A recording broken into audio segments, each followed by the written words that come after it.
नमस्कार, आप देख रहे हैं न्यूज वॉच इंडिया। मैं हूं आपके साथ पंकज यादव। पश्चिम बंगाल में सुबह 7 बजे से पंचायत चुनाव के लिए वोटिंग जारी है। लेकिन भले ही बंगाल में खेला ना होवे, पर बंगाल में वोटिंग के दौरान हिंसा होवे, हत्या होवे, बैलेट पेपर जलाए जाएं, लेकिन शांतिपूर्ण तरीके से चुनाव ना होवे। ऐसा हम इसलिए कह रहे हैं क्योंकि अब बंगाल में पंचायत चुनाव के लिए नामांकन जब से शुरू हुए तब से लेकर और आज जब वहां पर चुनाव हो रहा है, तब तक इतनी हिंसा की खबरों ने तूल पकड़ा है कि वहां पर कई लोगों की हत्याएं भी हो चुकी हैं।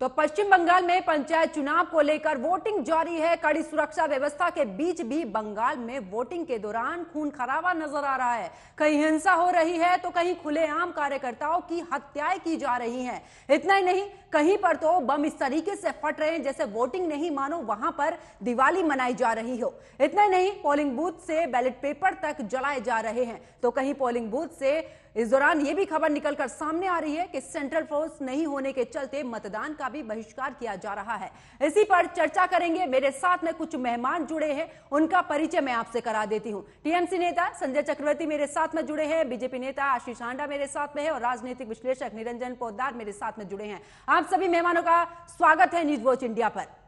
चर्चा की शुरुआत संजय जी आप ही के साथ में करूंगी। ये बंगाल में क्या होबे, हत्या होबे, बमबाजी होबे, बट शांतिपूर्ण तरीके से वहां पर चुनाव संपन्न ना होवे, कैसा खेला होवे? हिंदी बोल लीजिए या बांग्ला बोल लीजिए, दोनों ही मिक्स हैं संजय जी। मैं चाहती हूं कि बंगाल में चुनाव में जिस तरीके से हिंसा हो रही है उसमें कम से कम कहीं ना कहीं आपको भी समझ में आए। नहीं तो मैं आप हिंदी भी बोलेंगे तो ही मुझे समझ में आ जाएगा, ऐसी कोई बात नहीं। पहली बात तो ये है कि जिस तरीके से ये प्रचार किया जा रहा है ऐसा वहां पे कहीं कुछ है नहीं। जिस तरह के सोर्सेस आप बता रहे हैं, सोर्सेस से आप ग्राउंड रिपोर्ट जाकर के देखिएगा, आपको ग्राउंड रिपोर्ट में पता चल जाएगा कि वहां पे क्या हो रहा है क्या नहीं हो रहा है। दूसरी बात यह है कि चुनाव की प्रक्रिया कैसे होती है शायद आपको पता होगा।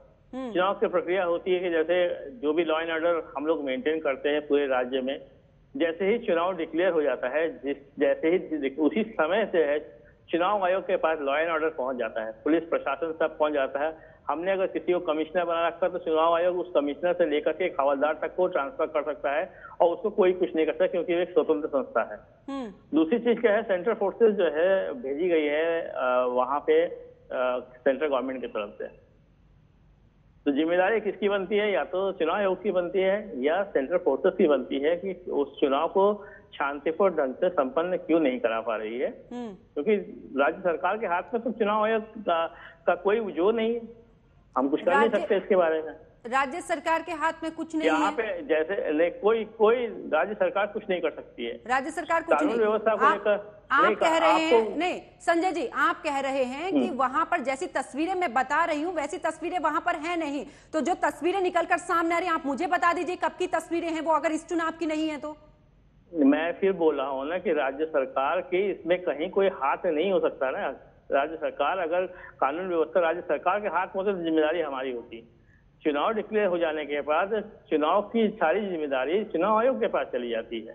आचार संहिता लागू हो जाता है, चुनाव आयोग के पास सारी जिम्मेदारी चली जाती है। राज्य सरकार का कोई इन्वॉल्व उसमें नहीं होता। राज्य सरकार अपने एक तरफ हाथ पे हाथ रखकर बैठी रहेगी, राज्य में हिंसा होती रहेगी, राज्य सरकार का कोई मतलब नहीं है। राज्य सरकार बिल्कुल वैसे ही चुनाव लड़ रही होगी जैसे कांग्रेस लड़ रही होगी, जैसे बीजेपी लड़ रही होगी, जैसे सीपीएम लड़ रही है, सीपीआई लड़ रही है, वैसे टीएमसी भी लड़ रही है। ठीक है, तो उतनी ही ठीक है संजय जी, मैं आपके पास वापस लौटूंगी।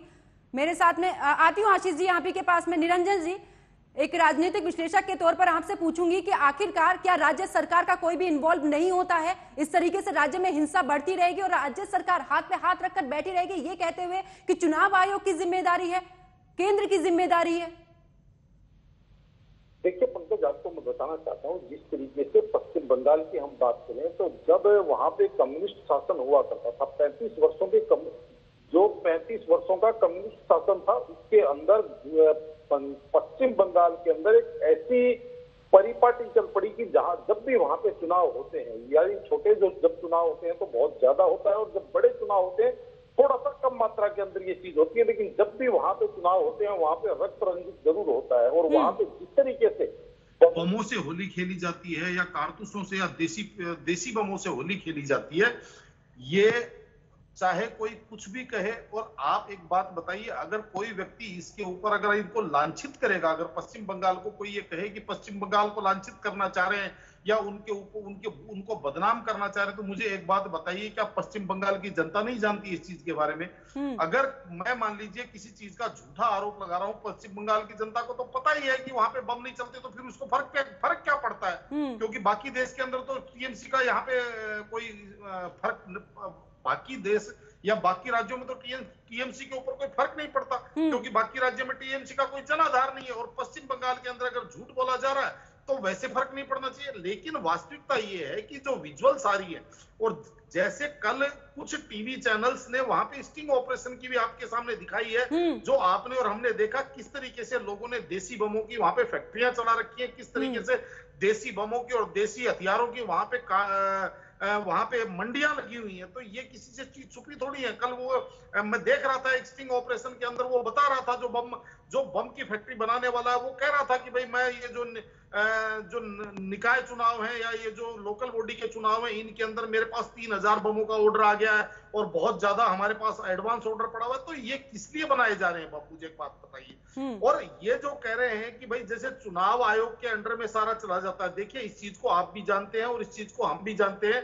कि एक जिसको कहते हैं रस्म अदायगी के रूप में चुनाव आयोग के हाथ में इस समय चुनाव व्यवस्था चली जाती है। लेकिन जो सरकारी मशीनरी है और जो सरकारी मशीनरी के अंदर जो वहां की जो एग्जीक्यूटिव मशीनरी है, जो वहां पे इस सारी चीज को एग्जीक्यूशन करवाती है, वो सारी मशीनरी वहां पे राज्य सरकार की होती है।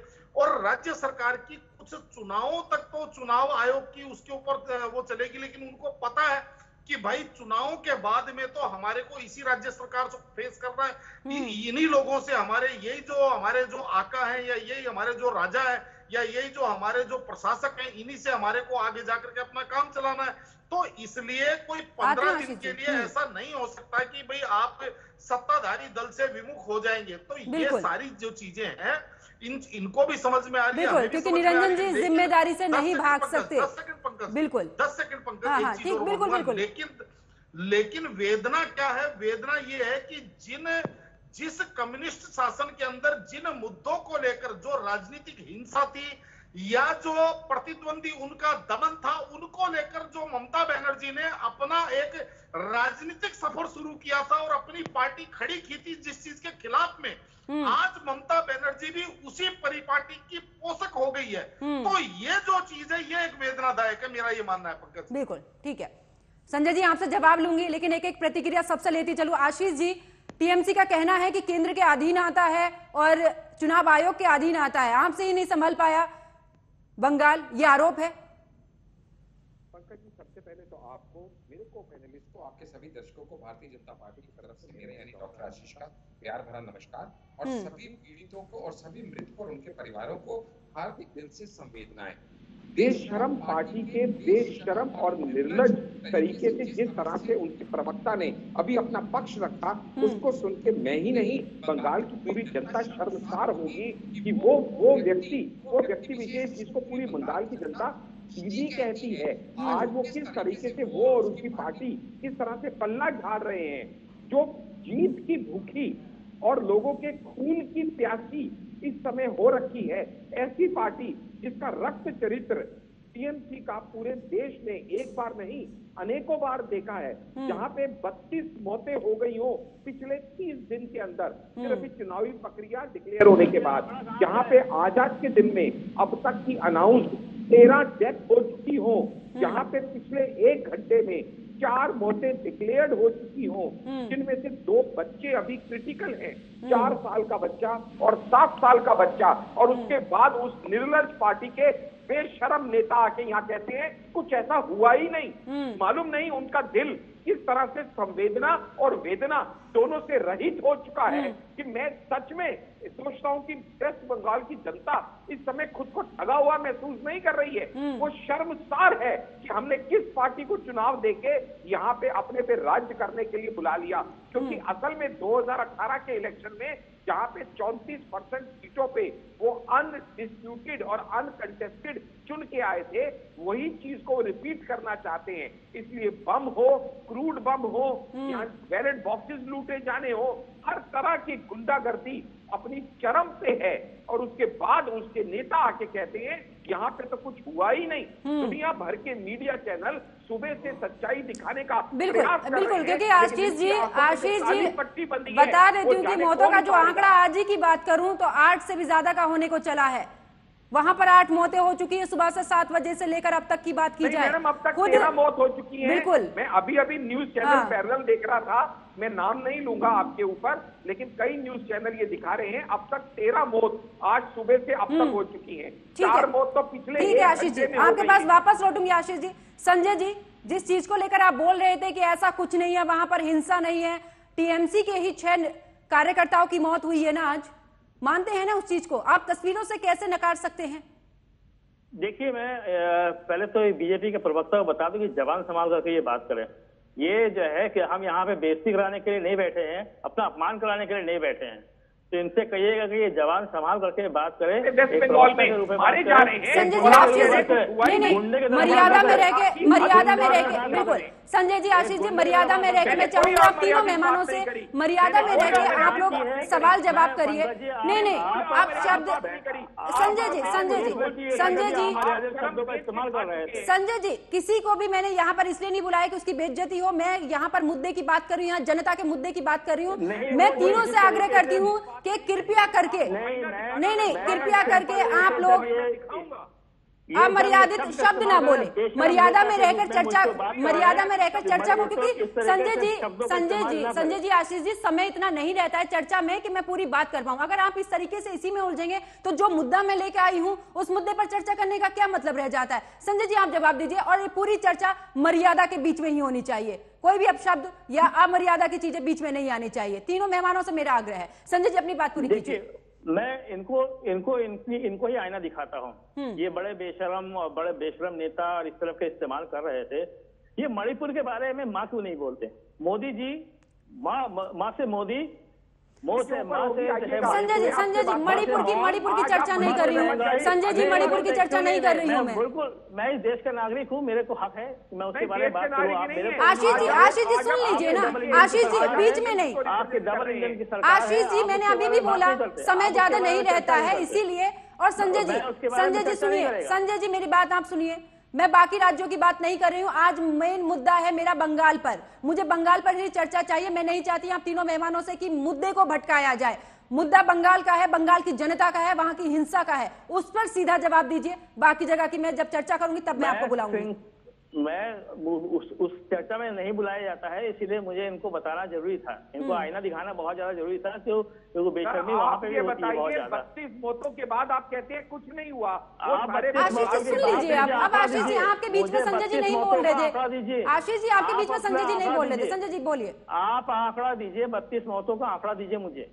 आप लाइव टेलीकास्ट में झूठ बोल रहे हैं, उस 32 मौतों का आंकड़ा दीजिए। नहीं सर, मैं आप लगातार झूठ बोलते चले, आप आंकड़ा दीजिए ना। संजय जी, मौतों का आंकड़ा आपको भी पता है। संजय जी, मौतों का आंकड़ा आपको भी पता है। नहीं, मुझे हिंसा से आप बंगाल में बैठे हैं, आपको बंगाल के बारे में पता है। संजय जी, आप ये जो बिल्कुल, हाँ, मैं इसीलिए बोल रहा हूँ कि 32 मौतों का आंकड़े के बारे में जो बात कर रहे हैं, अभी इस दूसरे चैनल में मैं अभी डिबेट कर रहा था, वो 100 मौत बता रहे थे। वो 100 मौत बता रहे थे। इन लोग झूठ बोलने की असल बात आदत है। झूठ बोल करके ये केवल गुमराह करते हैं। 9 लोगों की जो मौतें हुई हैं, जो आप कह रहे हैं, जिसमें टीएमसी के कार्यकर्ता भी मौत हुई है, तो टीएमसी का अपने लोगों को अपने मार देगी। आप अपने बात चुप रहिएगा। नहीं, मैं आपको बोलने नहीं दूंगा, बता दे रहा हूँ। आशीष जी सुन लीजिए, लगातार कीड़े बैठे हुए। आशीष जी, मैंने अभी पहले ही बोला, बीच में मत बोलिए।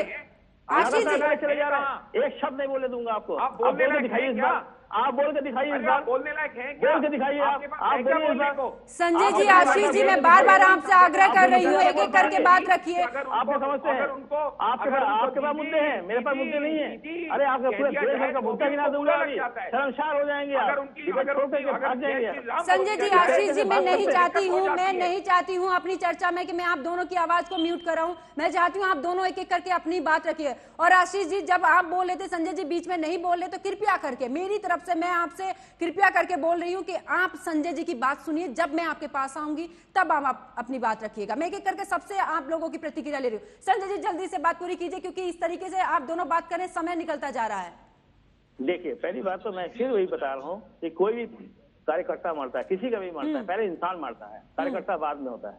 ठीक है, तो आज हमारे यहाँ पे क्या मौतें कम हुई है? क्या हमारे कार्यकर्ता कम मरे हैं? ज्यादा मरे हैं, सबसे ज्यादा हमारे मरे। तो क्या हमने मार दिया अपने कार्यकर्ताओं को चुनाव जीतने के लिए? आप तो बोल रहे नहीं थे है, कुछ ऐसा है ही नहीं। लाभिए, इनको पता नहीं कौन सी बीमारी है। नहीं, भैया इलाज करा लो मेरे भाई। पहले झूठ बोल रहे थे, इलाज बोला, इलाज करा लो, इलाज। पहले आपने कहा ऐसा आप इलाज कराओ, इलाज कराओ। पहले सच संजय जी आप इलाज कराओ, इलाज कीजिए। संजय जी बात पूरी आप कीजिए। इलाज कराओ। आशीष जी मत बोलिए ना बीच में, मैं आपसे बार बार बोल रही हूँ। झूठ तो आपको ऊपर से नीचे तक झूठ है। ठीक है, ठीक है, ठीक है। आप झूठ सच बात में पहले जो मुद्दे की बात है उस पर कर लीजिए। संजय जी बात पूरी कीजिए। मैं फिर वही बोल रहा हूँ कि पहले इंसानियत का, ये मौत है इंसानियत की। कोई भी मरा होगा, टीएमसी के कार्यकर्ता सबसे ज्यादा मरे। ठीक है, तो क्या हमने अपने कार्यकर्ता को मार दिया? आप क्या समझते हैं? हमने अपने कार्यकर्ता मार दिया?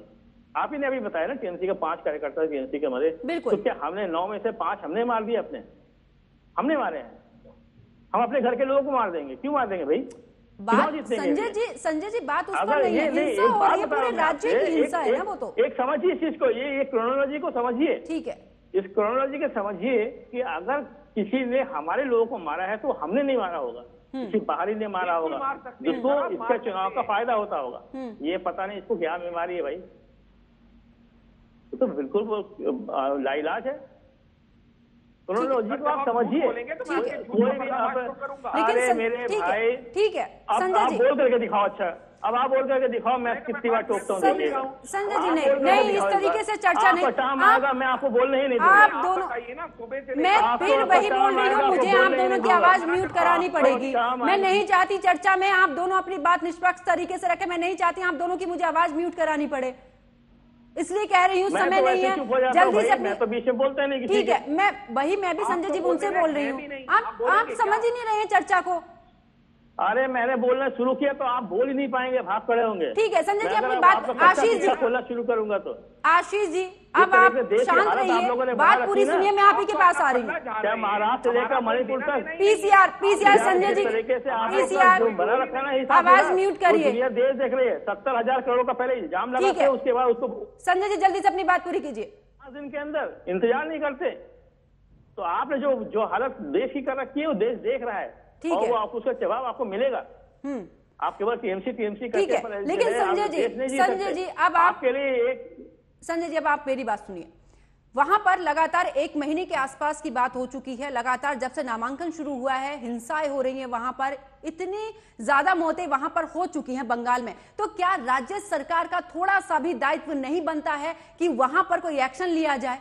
मैं आपसे पूछती हूँ एक सीधा सा सवाल जनता की तरफ से। मान लीजिए आपसे ये पूछा जा रहा है कि क्या वहां पर जिसको उस राज्य में बैठा रखा है, मुख्यमंत्री बना रखा है, क्या उनके हाथ में अब कोई भी चीज ऐसी नहीं रही कि उस हिंसा को रोका जा सके? और जैसे बम की बात भी सामने आई है, वहां पर भी खुलासा हुआ है, आखिरकार किस किस शहर में बम बन रहे हैं? मैं एक चीज आपको क्लियर कर देता हूँ, जो बम बना रहा है क्या उसने बताया कि टीएमसी के लिए बना रहा है? मैं टीएमसी की बात ही नहीं कर रही हूँ ना, मैं ये कह रही हूँ राज्य में इतनी बड़ी, आपके राज्य में कुछ, आपके राज्य में कोई फैक्ट्री चल रही है, आपको कानों कान खबर नहीं है? सुन लीजिए, आने दीजिए, मुझे आने दीजिए। जहाँ पे 70,000 सेंट्रल फोर्सेस लगे हैं, तो क्या वहां 7 लाख नहीं लग सकते थे? सेंट्रल फोर्सेस को क्या इनपुट नहीं मिला था? अगर सेंट्रल फोर्सेस को इनपुट मिला था तो वहां पे 70,000 ही क्यों भेजे? 7 लाख भेज देते, हर घर के सामने एक सेंट्रल फोर्सेस को लगा देते, ताकि हिंसा ना हो पाती, ताकि बम ना बन पाते। आपके संजय जी हर चीज, संजय जी हर चीज केंद्र पे नहीं कर सकते ना। केंद्र के सुरक्षा बल जहां जाने थे तब वो वहां पर पहुंचे थे। सेंट्रल फोर्सेस क्यों मंगाया गया? फिर सेंट्रल फोर्सेस क्यों मंगाया गया? मंगाए गए हैं ना, खुलासा हो रहा है ना धीरे धीरे। लेकिन फैक्ट्री एक दिन में, संजय जी फैक्ट्री एक दिन में नहीं बनती है। संजय जी आप भी जानते हैं फैक्ट्री एक दिन में नहीं बनती है। आपके राज्य में कोई फैक्ट्री बना रहा है, आपके राज्य में इलीगल तरीके से बम बना रहा है, आप कह रहे हैं कि वहां पर जाकर सुरक्षा बल जाकर वहां पर जांच करेंगे? क्या आपका दायित्व नहीं बनता? आपकी सरकार का दायित्व नहीं बनता वहां पर? आप एक काम करिए, गूगल में टाइप करिए बम, देखिए कितने साइटें निकल जाएंगी बम बनाने के। संजय जी बात को मत घुमाइएगा, आपको नहीं जवाब देना, बात को मत घुमाइएगा, ठीक है? निरंजन जी, ठीक है संजय जी, मैं आपसे सीधा जवाब कर रही हूँ, आप मुझे जवाब ही नहीं दे रहे हैं, सीधे सवाल का जवाब ही नहीं दे रहे हैं आपको। मैं आपको सीधे सीधे जवाब दे रहा हूं। केंद्र सुरक्षा बलों पर आप जिस तरीके से सवाल उठा रहे हैं, वहां पर उनका काम जो है, जब से उनका लगा है तब से वो अपना काम कर रहे हैं और ये सब लोग जानते हैं। लेकिन मेरा सीधा सवाल आपसे कि राज्य में कोई भी गतिविधि होती है, क्या राज्य सरकार का दायित्व नहीं बनता? अपने आपके घर में कुछ होगा, क्या आपको नहीं पता चलेगा? चुनाव के समय में राज्य सरकार के हाथ में कानून व्यवस्था ठीक है संजय जी, मैं जान चुकी हूँ, आप इस पर जवाब नहीं देंगे। निरंजन जी, क्या राज्य में कोई भी गतिविधि होती है उस दौरान के राज्य सरकार का दायित्व नहीं बनता है? जल्दी से मुझे अपनी बात पूरी कीजिए क्योंकि समय नहीं है इतना। देखिए पंकज जी, पहले तो जिस तरीके से यहाँ पे डिबेट का एक वातावरण बन रहा था, उसके ऊपर कुछ बात कहना चाहता हूँ कि सही मायने में बहस वो होती है, सही मायने में बोलना वो होता है कि जो अच्छा बोलने वाला होता है, कई बार वो चुप रहना भी जानता हो और कई बार वो सुनना भी जानता हो। जो सुनना और चुप रहना नहीं जानता वो अच्छा बोलने वाला नहीं हो सकता। पहली बात तो ये समझ लीजिए। अब दूसरी बात जो आपने सवाल किया उसका जवाब देता हूं। देखिए पंकज जी, निश्चित रूप से अभी जो टीएमसी के प्रवक्ता हैं, ये जिस तरीके की बयानबाजी कर रहे हैं, देख करके बड़ा हास्यास्पद लगता है। वो इसलिए ये कह रहे हैं कि जो 70,000 सेंट्रल फोर्सेज उतारी है उसकी जगह आप 7 लाख भी उतार सकते थे। तो फिर जो राज्य के जो फोर्सेज हैं या राज्य की जो पुलिस है, फिर उसको तो घर भेज देना चाहिए, फिर उसका तो कोई काम ही नहीं बचता। पहली बात। दूसरी बात क्या है? दूसरी बात यह है कि चुनाव के दौरान और चुनाव के बाद में जो हिंसा, जिस चीज को लेकर के ममता बनर्जी ने बहुत बड़ी लड़ाई लड़ी थी सीपीएम सरकार से, तो आज ममता बनर्जी को जब उस दुख दर्द का पता है तो उसके ऊपर दवाई, उसके ऊपर मरहम लगाने के लिए या उसको रिपेयर करने के लिए, उसको सुधार करने के लिए प्रयास क्यों नहीं किया जा रहा? केवल ये कह देना कि बम कैसे बनता है, गूगल पे टाइप कर लीजिए। अरे भाई, ये तो लॉ एंड ऑर्डर वहां की जो कानून व्यवस्था। लेकिन समस्या क्या है पंकज जी? समस्या वो वहां आती है कि जब स्थानीय प्रशासन से ऊपर तवज्जो स्थानीय नेताओं को जब दी जाती है कि स्थानीय एक छोटा सा अदना सा स्थानीय नेता किसी एसएसपी या डीएम की कॉलर पकड़ के हिलाने की क्षमता रखता हो जिस राज्य में, उस राज्य के अंदर ऐसी ही परिणति होगी। और ये मेरे हिसाब से जो पिछले 45-40 वर्षों से जो बंगाल राज्य के अंदर एक चुनाव की संस्कृति बनी हुई है, वो ही संस्कृति आगे टीएमसी इसको आगे कैरी ऑन कर रही है। तो मेरा ये मानना है कि कम से कम अब जमाना भी बदला है, सोशल मीडिया का जमाना आ गया। पहले की तरह नहीं है कि मार दो गाड़ दो, किसी को पता भी नहीं चलेगा। तो अब कम से कम इनको थोड़ी सी सुचिता और जिस तरीके से समाज की एक सात्विकता समाज के अंदर होनी चाहिए, सार्वभौमिकता होनी चाहिए, उस प्रकार से इनको अपना शासन चलाना चाहिए। किसी से कोई समस्या नहीं है, कोई भी जीते हारे, लोकतंत्र के अंदर ये सब चीजें चलती रहती है। ठीक है निरंजन जी। आशीष जी, फाइनल कमेंट आपसे चाहूंगी क्योंकि समय तो निकल ही गया है। मैं सिर्फ इतना कहना चाहूंगा कि जिस तरह से अभी आर्गुमेंट में दे रहे थे टीएमसी के प्रवक्ता, ये साफ दिखाता है कि टीएमसी की सरकार अपना पल्ला झाड़ने के पूरे प्रयास में है, जो कि अपने आप में चिंताजनक, हास्यप्रद और सच में निंदनीय है। क्योंकि जब सेंट्रल फोर्सेस लग रही हैं तो वो हर इलेक्शन में लग सकती हैं, पर इससे राज्य सरकार की अपनी उसके अंदर कोई भाग नहीं देने का जो प्रक्रिया है, ये बहुत ही गलत तरीका है जिस तरह से ये बात कर रहे हैं। और जो बम बनाने की फैक्ट्री आपने बहुत सही कहा, ये एक दिन में नहीं लग गई है। सेंट्रल फोर्सेस तो 30 महीने से डिप्लॉय हुई है, लेकिन ये काम सालों साल से चलता चला आ रहा है। और प्लस पूरे देश में इलेक्शन होते हैं, लेकिन ऐसा क्यों है कि वेस्ट बंगाल में ही जो रक्त संचित जिस तरह से इलेक्शन होता है, वो कैरेक्टर, वो नेचर ऑफ इलेक्शन आज तक कहीं नहीं है। और अगर इस इलेक्शन में इस हद की गुंडागर्दी हो रही है तो उससे राज्य सरकार का पालन पोषण और संरक्षण डेफिनेटली है, ये हर किसी को दिखाई दे रहा है। प्लस जिस तरीके से वहां के ठीक है आशीष जी। संजय जी फाइनल कमेंट आपसे चाहूंगी क्योंकि समय बहुत कम है। मैं राजनीतिक विश्लेषक के 2 बातों को मैं कोट करना चाहूंगा। इन्होंने पहले जब अपना वक्तव्य दिया था तो इन्होंने कहा था कि सेंट्रल फोर्सेस, क्योंकि बाद में उनको राज्य की पुलिस को उनको पता होता है कि बाद में इन्हीं के साथ सरकार चलानी होगी, तो इसीलिए जो है विरोध नहीं करते। जब मैंने कहा कि 70,000 लगा दिए तो कहते हैं उनको क्या घर भेज देना चाहिए? 70 लाख 7 लाख बोला तो उनको घर भेज देना चाहिए। तो 2 बातें आप अपने के विरोधाभास हो रही है। पहले तो इन्होंने ये कहा कि राज्य सरकार को जो है वो बाद में उनको राज्य सरकार को पेश करना पड़ेगा, फिर कहते हैं उनको क्या घर भेज देना चाहिए। देखिए, पहली बात तो एक बात को कहिए जो एकदम सही लगे। मैं सिंपल वे से एक चीज कहना चाहता हूं कि कानून व्यवस्था जितनी होती है, चाहे चुनाव के पहले हो, चुनाव के बाद में हो, जब ममता दीदी के हाथ में पूरी तरह से कानून व्यवस्था रहती है, वहां पे कानून व्यवस्था ठीक होती है। और जैसे ही ये चुनाव आता है तो जिनको सबसे ज्यादा राजनीतिक फायदा होता है वही इन सब चीजों को, दंगों को भड़काते हैं और इस तरीके से हरकतें करते हैं। संजय जी, राजनीतिक फायदा किसको हो रहा है? दंगे के पीछे क्या वजह है? ये तो आप अच्छी तरह जानती है, आप अच्छी तरह जानती है। कोई अपना घर तो कोई नहीं जलाएगा। ठीक है। चलिए, आप तीनों मेहमान मेरे साथ इस चर्चा में जुड़े, आप तीनों का बहुत बहुत शुक्रिया।